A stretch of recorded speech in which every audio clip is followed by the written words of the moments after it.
Anyway, here's a payment for my welding the tow truck. It's a 220 welder, and I got about 15-20 feet of 220 extension cord there with it. That's worth quite a bit. But it's a Sears colormatic. Never heard of it. Let me get this cleaned up a little. Well, it's 230 amps. This looks like it's giving you the percentage of duty cycle. Pull this lever up here, then it unlocks it, and then you can turn it to where you want and lock it down. Looks like it's given kinds of rod here. And it looks like there's 105 amps, 40, 45, 50.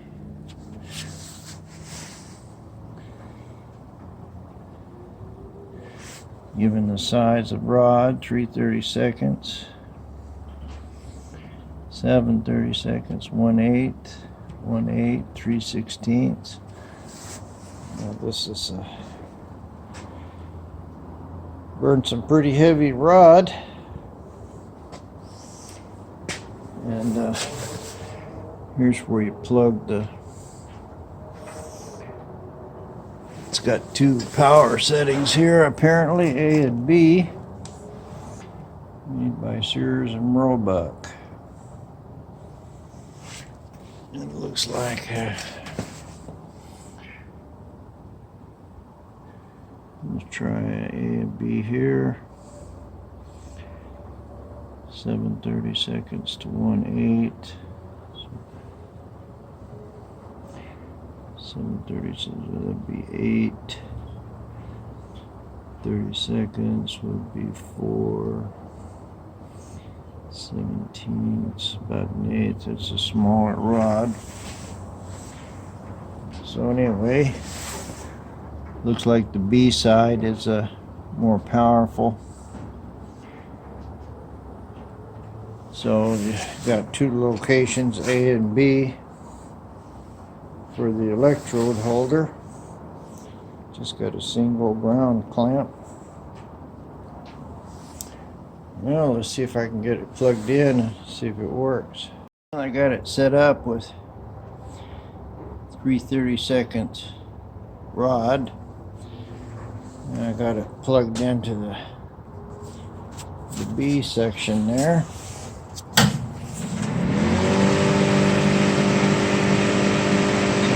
Working. Get my helmet to see if I can break an arc. Well, here's the A side. It was a little hard to get a bead started, and then I put it on the, or sorry, this was the B side. Then I put it on the A side, and boy, it's burning really good into that metal. You can see the second one there almost penetrated all the way through. And I've got it set here.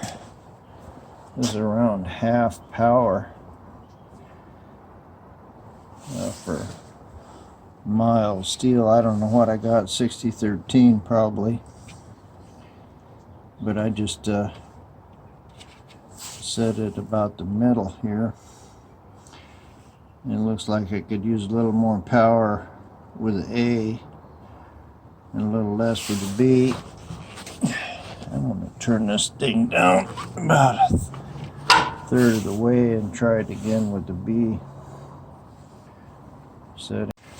Well, these last two were here where this was the B setting, and I was moving pretty fast, and you can see as I got near the edge of the metal, it was burning halfway through it.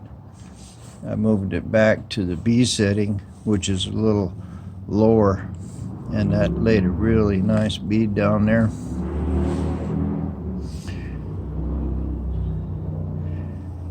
So this was looks to me like this has got more power to it than these two. I thought I was turning it down. Oh no, I was turning it up, because this is 100% duty cycle up here, and over here it's 20%. So I moved it from probably in here somewhere to down into this range. I'm going to try this here once more with another rod on the low settings. I guess this is amps, so this should be about 100 amps. So I'll try it at 100 amps. That's as small as this is going to go, and I've got a fairly small rod, so we'll see what happens with 100 amps. Well, there's a B and A again. This one was the B setting here, and that's about a 50% overlap. It was hard to break an arc, and I went to the A setting, which is the more power, and it just laid in there. This is a straight pass, and it just laid in there really nice.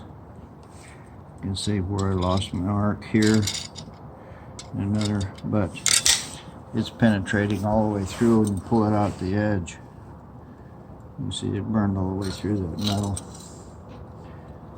So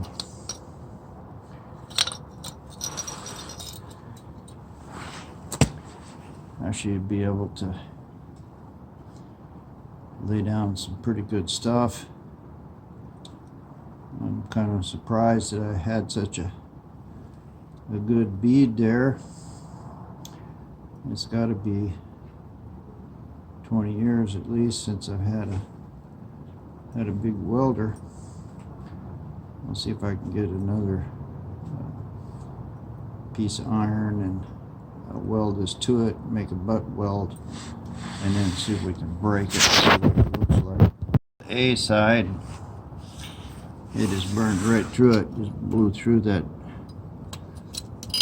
I could see it, and when I turned it over, it had melted all the way through, but you can see how much it's and I had a pretty fast wire speed here, or not wire, but feed. You can see how it was kind of running. Then on the low side, I went back here and laid another bead in. That looks pretty good. Let's see if I can get a little better bead right there in that part. I'll wire brush it, because that's just straight rust to rust there. Well, it did a little better. You see right here. That's probably a little low for this thickness of metal. And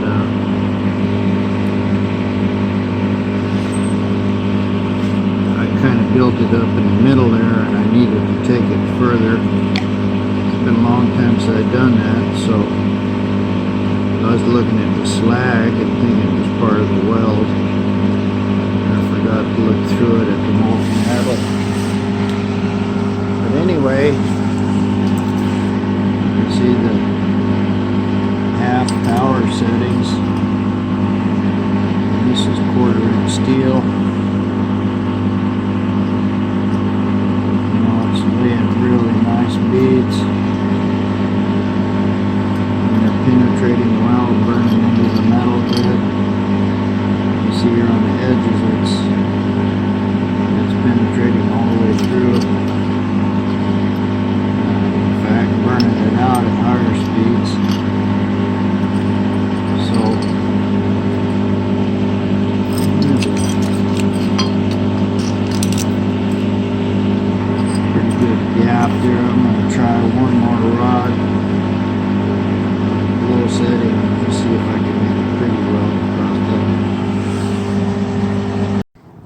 turned out pretty good.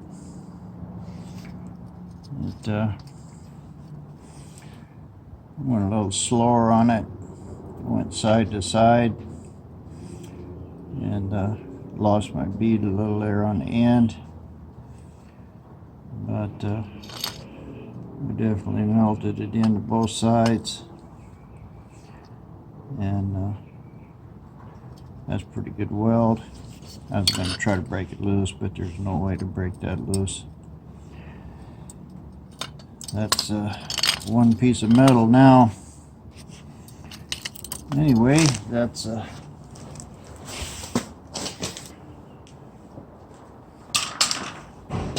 got myself a 230 amp arc welder here. That right there is welded on the lowest setting, around 100 amps. So with the size rod I got, it's a 7/32. It's not real big rod. I'm able to weld 1/4-inch steel with this Mr. Sears colormatic. So got myself a good welder. Cost me like an hour of welding with my little welder there, and probably a couple dollars worth of gas. Now I got something I can build frames with, and get the right rod. I could probably weld into up to about 1/2-inch steel plate. So I'm real pleased about that.